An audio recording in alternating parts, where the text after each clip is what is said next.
Merupakan kehormatan bagi saya dan Indonesia ditunjuk oleh Sekretaris Jenderal PBB sebagai utusan khusus Sekjen PBB untuk isu air, Special Envoy of the UN Secretary General on Water. Penunjukan utusan khusus Sekjen PBB mengenai isu air ini baru pertama kalinya dilakukan. Dan untuk pertama kalinya juga, orang Indonesia mendapat kepercayaan menjadi utusan khusus Sekjen PBB. Walaupun pengumuman mengenai penunjukan saya dilakukan pada hari ini, 13 September 2024, namun saya baru akan mulai bekerja pada 1 November 2024 setelah tanggung jawab saya sebagai Menteri Luar Negeri Indonesia selesai. Rencana penunjukan saya sebagai utusan Sekjen PBB untuk isu air ini sudah saya konsultasikan dan mendapat persetujuan Presiden Jokowi. Presiden terpilih Prabowo Subianto juga memberikan dukungan penuh atas penunjukan ini.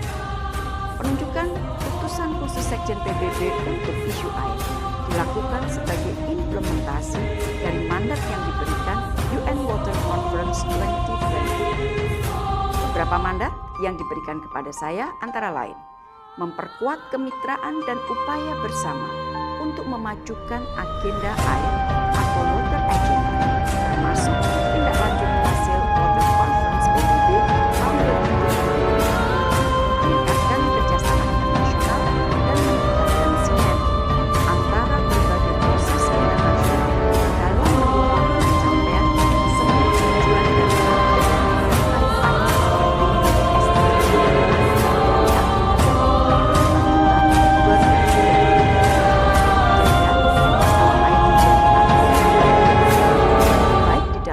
maupun di luar PBB, memobilisasi aksi dan sumber pendanaan guna menangani krisis air dunia, dan mendorong agar pemenuhan target-target terkait air dapat dilakukan demi tercapainya perdamaian, pembangunan, dan hak asasi manusia.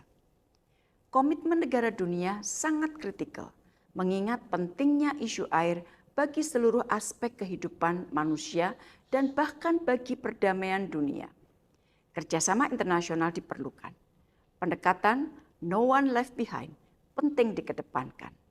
Air bukan saja masalah teknis, namun juga masalah politik.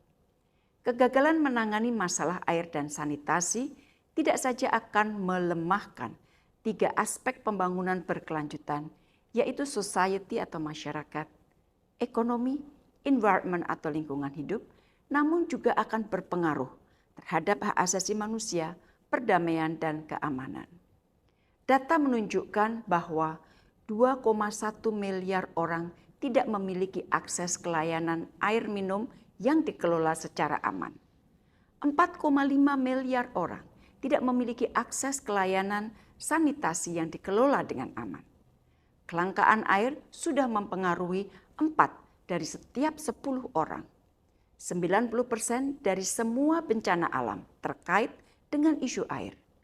Dan 80% air limbah mengalir kembali ke ekosistem tanpa diolah atau digunakan kembali.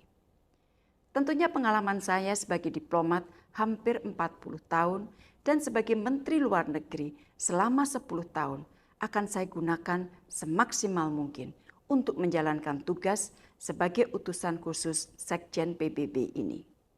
Bismillah, semoga saya dapat menjalankan tugas internasional ini dengan baik. Mohon doa restunya. Terima kasih.